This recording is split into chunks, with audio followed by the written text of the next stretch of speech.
شام کے 5 بجے ہیں۔ السلام علیکم۔ یہ ریڈیو پاکستان ہے۔ عامر ہاشمی سے خبریں سنیے۔ پہلے اہم خبروں کا خلاصہ۔ وزیر اعظم نے آج ہری پور میں انسٹی ٹیوٹ of applied sciences and technology کی افتتاحی تقریب سے خطاب کرتے ہوئے یقین ظاہر کیا کہ یہ ادارہ ملک میں سائنس اور ٹیکنالوجی کی ترقی میں ایک اہم قدم ثابت ہوگا۔ صدر نے کہا ہے کہ بھارت کے اصلی چہرے کو بے نقاب کرنے کی ضرورت ہے کیونکہ اس نے غیر قانونی طور پر بھارت کے زیر قبضہ جموں و کشمیر میں نہتے لوگوں کے خلاف دہشت اور خوف ہراس پھیلا رکھا ہے۔ پی آئی اے نے اس ماہ کی 30 تاریخ سے پاکستان سے ہر ہفتے سعودی عرب جانے والی پروازوں کی تعداد 23 سے بڑھا کر 51 کرنے کی منصوبہ بندی کی ہے۔ اور ترکی اور یونانی فوجی وفود کے درمیان اجلاس برسلز میں شروع ہو گیا، جس میں مشرقی بحیرہ روم میں حادثات کے خطرات کم کرنے کے طریقوں پر غور کیا جائے گا۔ اب خبریں تفصیل کے ساتھ۔ وزیر اعظم عمران خان نے کہا ہے کہ حکومت ملک میں سائنس اور ٹیکنالوجی کو فروغ دینے کے لیے پرعزم ہے۔ آج ہری پور میں پاک آسٹریا انسٹی ٹیوٹ of applied sciences and technology کی افتتاحی تقریب سے خطاب کرتے ہوئے وزیر اعظم نے کہا کہ ہم تعلیم، سائنس اور علم پر مبنی معیشت پر توجہ مرکوز کرتے ہوئے درست سمت میں آگے بڑھ رہے ہیں۔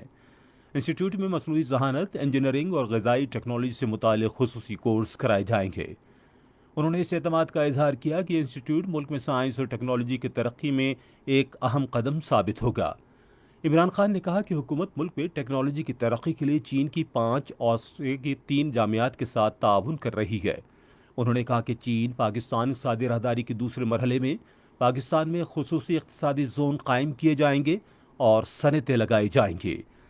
تعلیم کی اہمیت پر زور دیتے ہوئے وزیر اعظم نے کہا کہ ہم تعلیم کے شعبے میں جتنا زیادہ خرچ کریں گے وہ ہماری آئندہ نسلوں اور ملک کے لیے اتنا ہی بہتر ہوگا۔ صدر ڈاکٹر عارف الوی نے کہا ہے کہ بھارت کے حقیقی چہرے کو بے نقاب کرنے کی ضرورت ہے کیونکہ اس نے غیر قانونی طور پر بھارت کے زیر قبضہ جموں و کشمیر کے نہتے لوگوں اور دیگر اقلیتی گروپوں کے خلاف خوف و ہراس پھیلا رکھا ہے۔ انہوں نے ان خیالات کا اظہار آسٹریا اور سویڈن میں پاکستان کے تعینات سفیروں سے ملاقات کے دوران کیا، جنہوں نے آج اسلام آباد میں ان سے الگ الگ ملاقات کی۔ صدر نے آسٹریا میں تعینات سفیر آفتاب احمد کھوکھر سے گفتگو کرتے ہوئے کہا کہ پاکستان آسٹریا کے ساتھ باہمی احترام پر مبنی تعلقات کو انتہائی اہمیت دیتا ہے اور ان پر زور دیا کہ وہ دونوں ملکوں کے درمیان دو طرفہ تعلقات کو فروغ دینے کے لیے کام کریں۔ صدر نے سویڈن میں پاکستان کے نامزد سفیر ظہور احمد سے گفتگو کرتے ہوئے کہا کہ وہ دونوں ملکوں کے درمیان تجارت، اقتصادی تعلقات اور پیشہ ورانہ تربیت میں تعاون کو فروغ دینے کے لیے مربوط کوششیں کریں۔ قومی اسمبلی کے اسپیکر اسد قیصر نے کہا ہے کہ حکومت خیبر پختونخوا کے عوام کو درپیش مسائل کے حل کے لیے پرعزم ہے۔ آج تیسرے پہر پشاور میں صحافیوں سے گفتگو کرتے ہوئے انہوں نے کہا کہ چین پاکستان اقتصادی راہداری سے صوبے میں نہ صرف روزگار کے ہزاروں مواقع فراہم ہوں گے بلکہ خطے میں تجارتی سرگرمیوں کو بھی فروغ ملے گا۔ اسد قیصر نے کہا کہ پشاور اور طورخم کے درمیان اقتصادی راہداری پر کام بھی شروع کر دیا گیا ہے اور پشاور سے جلال آباد کے راستے کو چین پاکستان اقتصادی راہداری کا حصہ بنایا جائے گا۔ انہوں نے کہا کہ اس سے پاکستان اور افغانستان کے درمیان تجارت کو فروغ ملے گا۔ عوامی جمہوریہ چین کے سفیر یاو جنگ نے آج اسلام آباد میں خزانے اور ریونیو کے مشیر ڈاکٹر عبدالحفیظ شیخ سے الوداعی ملاقات کی۔ انہوں نے پاک چین تعلقات میں پیش رفت کے لیے کام کرنے کے حوالے سے جنگ کے کام کو سراہا۔ چینی سفیر جنگ نے کہا کہ سی پیک منصوبہ پوری دنیا کے لیے ایک مثال ہے۔ چینی سفیر نے کورونا کے بحران سے نمٹنے کے لیے پاکستان کی اختیار کردہ حکمت عملی کو سراہا اور کہا کہ پوری دنیا پاکستان کے تجربات سے سیکھنا چاہیے۔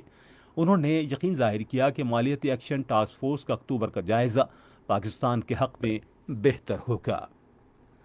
بلوچستان کے وزیر اعلیٰ جام کمال نے کہا ہے کہ یوب اور چمن کے ذریعے سی پیک کے مغربی روٹ کو گوادر سے ملانے کا کام آئندہ چند سال میں مکمل ہو جانے کے بعد خطے میں تجارتی اور کاروباری سرگرمیوں کو فروغ حاصل ہوگا۔ انہوں نے قلعہ سیف اللہ میں صحافیوں سے گفتگو کرتے ہوئے کہا کہ سار پوری صوبے میں 3000 کلومیٹر طویل سڑکوں کی تعمیر کا کام مکمل کیا جا رہا ہے۔ پاکستان انٹرنیشنل ایئر لائنز نے 30 ستمبر سے سعودی عرب کے لیے ہفتہ وار پروازوں کی تعداد 23 سے بڑھا کر 51 کرنے کی منصوبہ بندی کر لی ہے۔ قومی فضائی کمپنی کے ترجمان عبداللہ خان نے تفصیلات بتاتے ہوئے کہا کہ جدہ میں مدینہ، ریاض اور دمام سمیت مختلف شہروں کے لیے آنے جانے کی اضافی پروازیں شروع کی جائیں گے۔ ترکی اور یونانی فوجی وفود کے درمیان چوتھا تکنیکی اجلاس برسلز میں شروع ہو گیا ہے، جس میں مشرقی بحر روم میں حادثات کے خطرات کم کرنے کے طریقوں پر غور کیا جائے گا۔